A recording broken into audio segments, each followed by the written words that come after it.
Driving a vintage 2CV car is both a passion and a business for Romain Payet. But the coronavirus crisis has put the brakes on his tour company in Paris. He hopes that as some countries begin to ease lockdowns and travel restrictions, tourists will return to the city. Without them, his business may struggle to survive. Work more or less with tourists, foreign tourists from Europe and US. And it's really hard to work only with Parisians. They don't do really that kind of tour. Paris's famous monuments are shut. So are cafes, restaurants and hotels like this one, a luxury oasis in the centre of the city. It opened less than a year ago.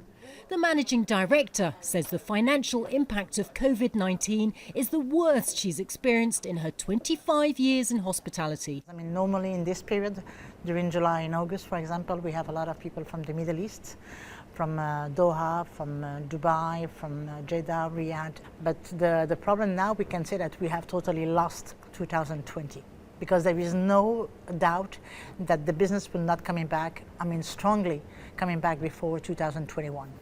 Paris is one of the world's most visited cities, tourism one of its main industries. So reopening and reviving the sector is vital for its economy, but doing that safely when the health crisis isn't over is a huge challenge. Paris is not alone in this global world.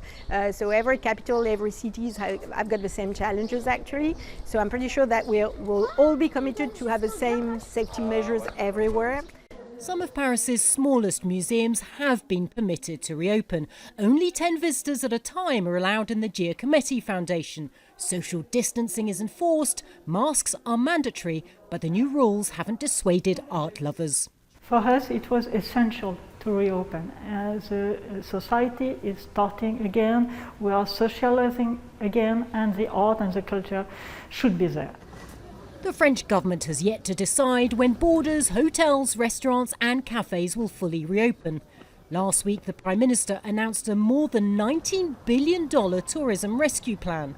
He said saving the industry is a national priority, but so is safeguarding people's health. It's a fine balance for everyone, particularly when it's hard to tell what's around the corner.